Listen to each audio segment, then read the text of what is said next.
Patna police की बड़ी कार्रवाई लगातार जारी है। पालीगंज थाना क्षेत्र में खनन विभाग और पुलिस की छापेमारी हुई। आपको बता दें कि जलपुरा सोन नदी बालूघाट के पास 6 ट्रैक्टर और 1 लोडर जब्त किया गया।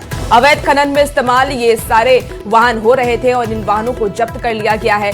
जब्त वाहनों पर आपको बता दें 23.18 लाख का जुर्माना लगाया गया है। तो इस वक्त की आपको ये बड़ी खबर बता रहे हैं। अवैध खनन के खिलाफ पटना पुलिस लगातार एक्शन मोड में नजर आ रही है। बड़ी कार्रवाई पटना पुलिस की तरफ से की गई है। पालीगंज थाना क्षेत्र में खनन विभाग और पुलिस की ये छापेमारी हुई। जलपुरा सोन नदी बालूघाट के पास छापेमारी की गई, जिसमें कि 6 ट्रैक्टर और 1 लोडर को जब्त किया गया। और इसके साथ ही आपको बता दें कि वाहनों पर 23,81,000 का जुर्माना भी लगाया गया।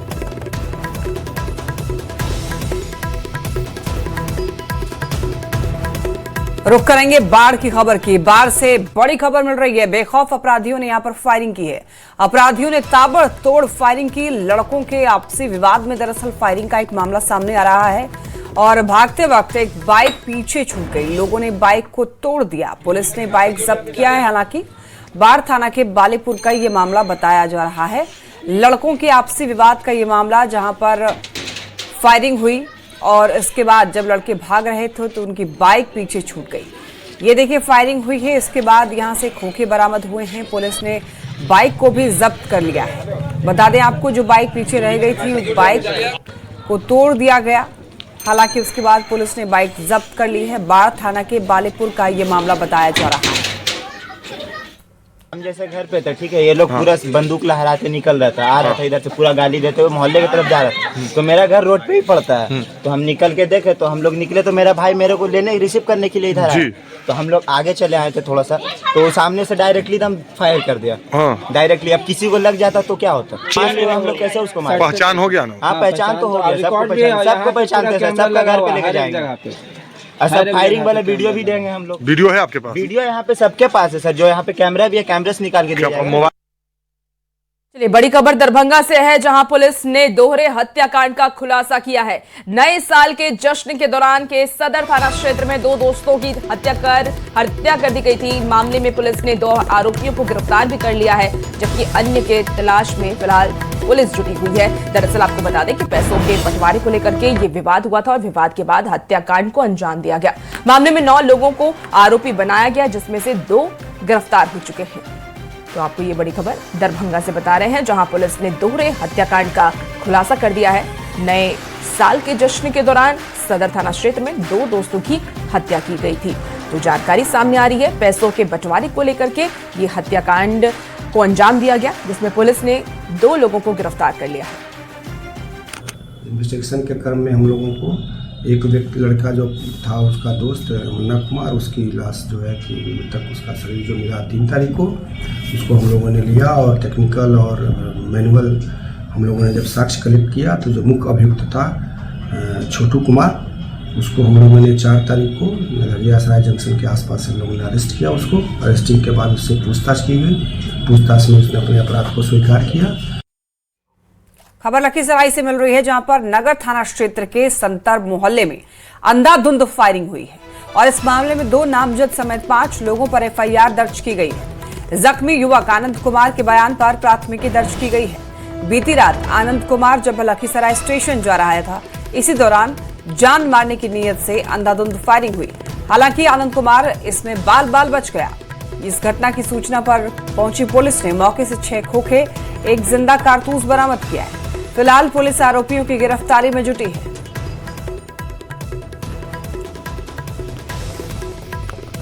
और जेएनयू में एक बार फिर से विवादित नारेबाजी हुई। प्रधानमंत्री नरेंद्र मोदी और गृह मंत्री अमित शाह के खिलाफ विवादित नारे लगाए गए, जिसने देश की राजनीति को गरमा दिया है। ये रिपोर्ट आपको दिखाते हैं।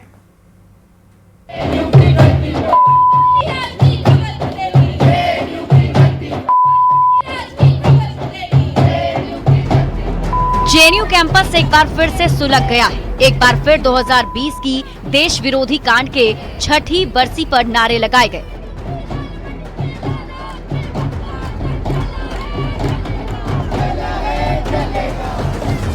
ये नारे सोमवार रात प्रधानमंत्री नरेंद्र मोदी और गृह मंत्री अमित शाह के खिलाफ लगे।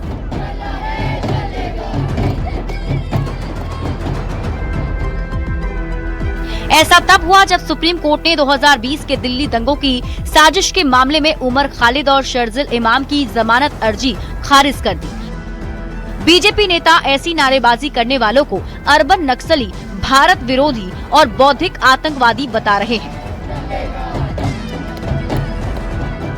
ऐसे नारे हमने कांग्रेस के कार्यक्रम में भी सुने हैं कि मोदी तेरी कब्र खुदेगी। केंद्रीय मंत्री गिरिराज सिंह ने कहा कि कुछ लोगों ने जेएनयू को टुकड़े टुकड़े गैंग का अड्डा बना दिया है। चाहे आरजेडी हो, चाहे टीएमसी हो, चाहे वाम दल हो, ये टुकड़े टुकड़े गैंग का एक कैंप ऑफिस बन गया, कार्यालय बन गया। जेडीयू के नेता केसी त्यागी ने भी ऐसी नारेबाजी पर सवाल उठाए हैं। ऐसा कहकर के हम न्यायपालिका को भी संदेह के घेरे में डाल दें। वहीं आरजेडी सांसद मनोज झा नारेबाजी पर बीजेपी के विरोध को चयनात्मक विरोध बता रहे हैं। सेलेक्टिव आउटरीच क्या है? मेरे बिहार की बच्चियों के लिए बोली लगाई जा रही थी, किसी को कोई आउटरीच नहीं हुआ। विवादित नारेबाजी पर जेएनयू के चीफ सिक्योरिटी ऑफिसर ने वसंत कुंज थाने के एसएचओ को एक चिट्ठी लिखकर आपत्तिजनक नारे लगवाने वाले छात्रों के खिलाफ एफआईआर दर्ज करने की मांग की। लेटर में उन्होंने लिखा कि ऐसे नारे लगाना लोकतांत्रिक विरोध के बिल्कुल खिलाफ है। ऐसी नारेबाजी जेएनयू के कोड ऑफ कंडक्ट का उल्लंघन है। ये नारे जानबूझकर लगाए गए थे और बार बार दोहराए जा रहे थे। ये गलत काम सोच समझ कर किया गया। शिकायत के बाद पुलिस भी जांच में जुट गई है। पुलिस की टीम जांच के लिए जेएनयू कैंपस पहुंची। हालांकि ये कोई पहला मौका नहीं है जब जेएनयू में कब्र खोदने जैसी विवादित नारेबाजी हुई हो। सवाल है कि जेएनयू में पढ़ने आए हो या कब्र खोदने। न्यूज़ 18 के लिए दिल्ली से अमितेश सिंह के साथ ब्यूरो रिपोर्ट।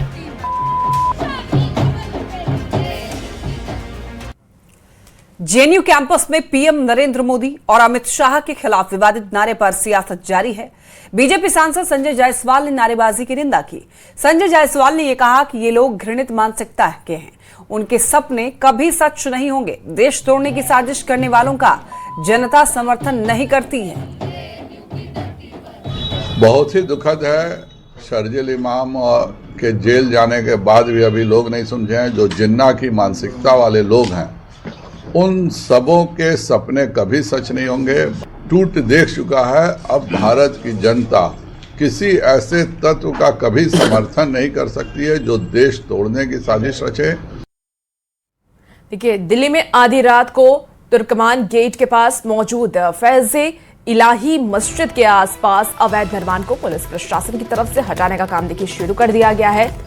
फैज़े इलाही मस्जिद परिसर में बने बारात घर और इसके साथ ही अलग सेंटर को नगर निगम के 30 बुलडोजर ने गिराने का काम किया। इस दौरान वहां पर कुछ लोगों ने इस कार्रवाई का विरोध करने की कोशिश भी की।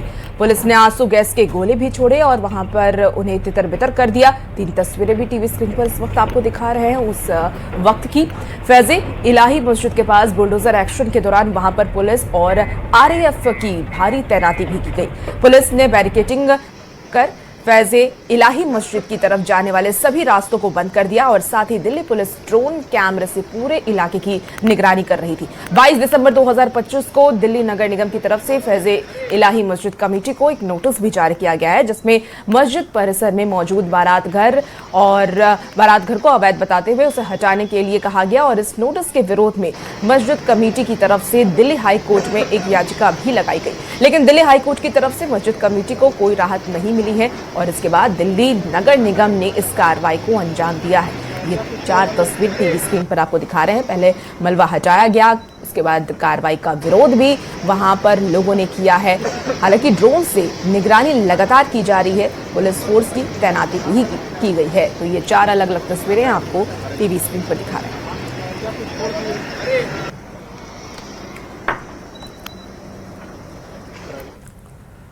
बिहार कांग्रेस का अंदरूनी कलह एक बार फिर से सामने आ गया है। मधुबनी कांग्रेस कार्यालय में हार की समीक्षा बैठक के दौरान कांग्रेस प्रदेश अध्यक्ष राजेश राम के सामने ही कार्यकर्ता आपस में भिड़ गए। कांग्रेस कार्यकर्ताओं के बीच जमकर मारपीट भी हुई, एक दूसरे पर लात घूंसे भी चलाए गए। देखिए इस रिपोर्ट में।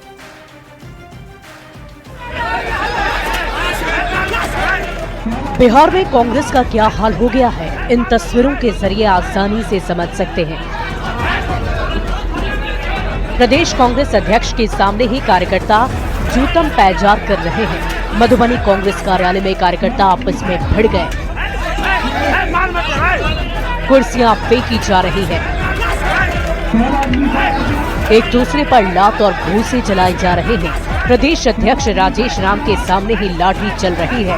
कांग्रेस का दफ्तर रण क्षेत्र में बदल गया है। दरअसल कांग्रेस पार्टी हार की समीक्षा करने बैठी थी, लेकिन समीक्षा बैठक के दौरान कांग्रेसी कार्यकर्ता आपस में भिड़ गए और जमकर लाठियां चलने लगी। हैरानी की बात तो ये है कि ये सब कुछ हुआ बिहार कांग्रेस के प्रदेश अध्यक्ष राजेश राम और वरिष्ठ नेता शकील अहमद खान के सामने। बवाल इतना हुआ कि कई कांग्रेस के कार्यकर्ता घायल हो गए। बैठक में हार के कारण और जिम्मेदारी तय करने को लेकर तीखी बहस चल रही थी। इसी दौरान दो गुट आमने सामने आ गए। माहौल बिगड़ता देख प्रदेश अध्यक्ष राजेश राम ने हालात संभालने की कोशिश की, लेकिन तब तक हालात बेकाबू हो चुके थे।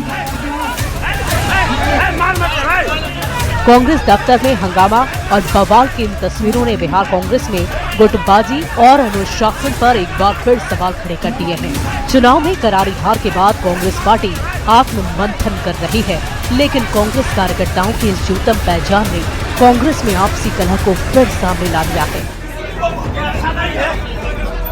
न्यूज़ 18 के लिए मधुबनी से प्रशांत कुमार झा की रिपोर्ट। विदेश दौरे के बाद तेजस्वी यादव अब दिल्ली लौट आए हैं। 9 या फिर 10 जनवरी को तेजस्वी दिल्ली से पटना भी पहुंच जाएंगे। आरजेडी के नेता तेजस्वी के आने की खबर से उत्साहित हैं, तो वहीं एनडीए के नेता तंज कस रहे हैं। ये रिपोर्ट आपको दिखाते हैं।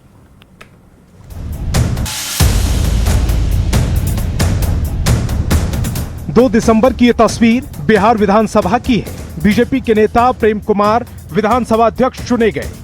इस दिन के बाद यानी बिहार विधानसभा के शीतकालीन सत्र के दूसरे दिन की कार्यवाही में हिस्सा लेने के बाद से तेजस्वी यादव की बिहार में कोई तस्वीर नहीं दिखी। हां, तेजस्वी के गैर हाजिर रहने पर सियासी बयानबाजी खूब हुई, विरोधियों ने जमकर सवाल उठाए, लेकिन अब खबर है कि विदेश यात्रा से तेजस्वी यादव सोमवार को दिल्ली लौट आए। दिल्ली लौटते ही तेजस्वी ने लालू यादव से मुलाकात की, हालांकि कोई तस्वीर अब तक सामने नहीं आई।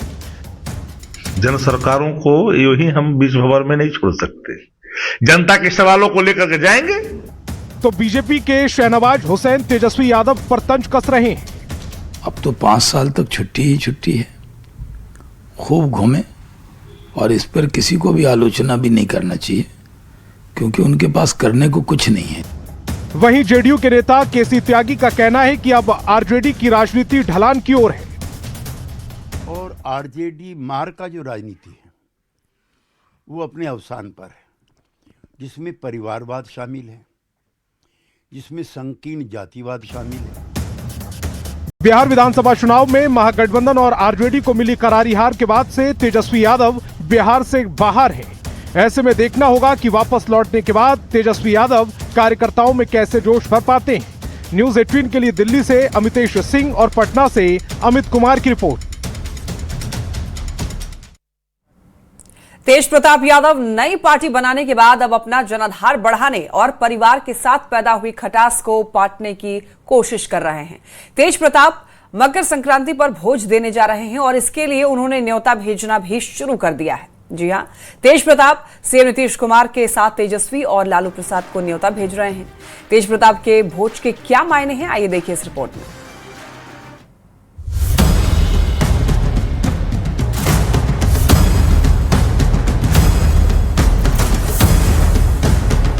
बिहार में मकर संक्रांति के मौके पर दिया जाने वाला दही चूरा का भोज हमेशा सियासी चर्चा में रहा है। दही चूरा भोज के बहाने बिहार की सियासत अक्सर बदलती हुई दिखाई देती रही है। नए साल 2026 का मकर संक्रांति के मौके पर दिया जाने वाला दही चूरा का भोज भी खास होने वाला है, क्योंकि इस बार जनशक्ति जनता दल के अध्यक्ष तेज प्रताप यादव भी दही चूरा का भोज देने वाले हैं। तेज प्रताप यादव ने 14 जनवरी को अपने आवास पर आयोजित होने वाले दही चूरा भोज का आमंत्रण देना शुरू कर दिया है। खास बात यह है कि तेज प्रताप अपने भोज में सभी दलों के बड़े नेताओं के साथ साथ अपने पिता लालू प्रसाद और भाई तेजस्वी यादव को भी न्योता भेज रहे हैं। 14 तारीख को हमारे राष्ट्रीय अध्यक्ष आदरणीय तेज प्रताप जी द्वारा चूरा दही के भोज का आयोजन किया गया है, जिसमें हम बिहार के माननीय राज्यपाल महोदय जी को, न्योता देंगे, हमारे माननीय मुख्यमंत्री जी को न्योता देंगे, हमारे बिहार के माननीय डिप्टी सीएम साहब, हमें आशा ही नहीं पूर्ण विश्वास भी है कि सभी लोग इस पावन अवसर पर उपस्थित होकर हमारे कार्यक्रम की शोभा को बढ़ाएंगे। तेज प्रताप यादव का निमंत्रण सियासी चर्चा का विषय बन चुका है।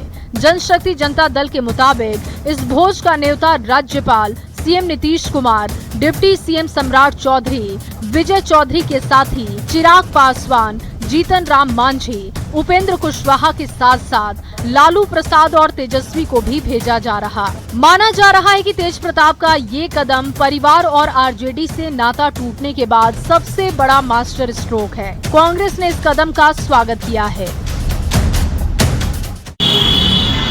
सियासत में इतना शिष्टाचार तो बचा ही रहना चाहिए कि हम एक दूसरे के यहाँ पर्व त्योहार के मौक़ों पर आ जा सकें, एक दूसरे के गम, एक दूसरे की खुशियों को बांट सके। वैचारिक विरोध अपनी जगह पर हो, लेकिन इतना शिष्टाचार बचा के अगर तेज प्रताप जी, तेजस्वी जी या कोई रखना चाहता है तो उसका स्वागत होना चाहिए। तेज प्रताप यादव के इस भोज का बीजेपी और जेडीयू ने भी समर्थन किया और तंज भी कसा है। भोज दे रहे हैं, शायद अपने पिता लालू से बड़ी लकीर खींचने के प्रयास में हैं। वह दिखाना चाहते हैं कि उनकी पार्टी राजद ने जो काम कभी नहीं किया उस काम को करने का प्रयास कर रहे हैं, इसलिए वो सर्वदलीय पार्टी का भोज कर रहे हैं। या हो सकता है कम से कम जो परिवार से दूर हुए हैं, थोड़ा इनके अंदर कुछ भावना आ रही होगी, तो परिवार के करीब जाने का भी इनका एक ये तरीका हो सकता है। हर सच्चाई मालूम है। अब मकर संक्रांति के अवसर पर उनके चूड़ा दही भोज के आयोजन की खबरें सामने आ रही हैं, सबको निमंत्रण दे रहे हैं। लोकतंत्र में ये बातें चलती रहती हैं। अब देखना दिलचस्प होगा कि चूड़ा दही के दिन सिर्फ चूड़ा दही तक बात सीमित रहती है या कुछ खिचड़ी भी पकती है। तेज प्रताप का सियासी दही चूरा भोज के निमंत्रण पर सियासत शुरू हो चुकी है। माना जा रहा है कि तेज प्रताप इस भोज के बहाने जहां अपनी मौजूदगी सभी दलों के बीच बढ़ाना चाहते हैं, वहीं अपने परिवार के बीच पैदा हुई खटास को भी पाटने की कोशिश कर रहे हैं। न्यूज़ 18 के लिए पटना से रवि एस नारायण की रिपोर्ट। कटिहार से इस बीच देखिए बड़ी खबर आ रही है, जहां थाने से एक पिस्टल की चोरी हुई है। थाने में जमा पिस्टल की चोरी हो गई। चुनाव के समय जमा किया गया था ये पिस्टल। आपको बता दें कि वापसी के समय नहीं मिली पिस्टल। सहायक थाने में दर्ज किया गया ये पूरा मामला। और ज्यादा जानकारी के साथ न्यूज़ 18 संवाददाता सुब्रत गुहा हमारे साथ फोन लाइन पर जुड़ गए। सुब्रत, थाने से एक पिस्टल की चोरी हुई, कैसे ये चोरी हुई, क्या कुछ जानकारी मिल रही है?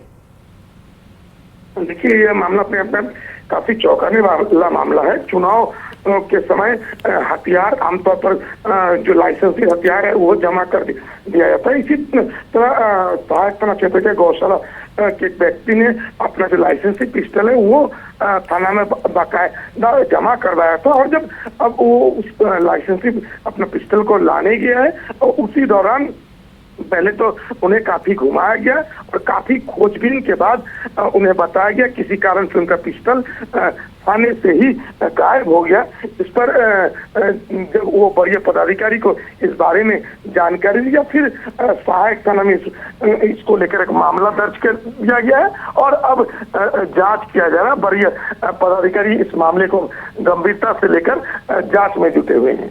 ठीक है सुब्रत, आप नजर बना के रखिए, अपडेट आपसे लेंगे। बहुत शुक्रिया जानकारी के लिए। और यहाँ रुकने एक छोटे से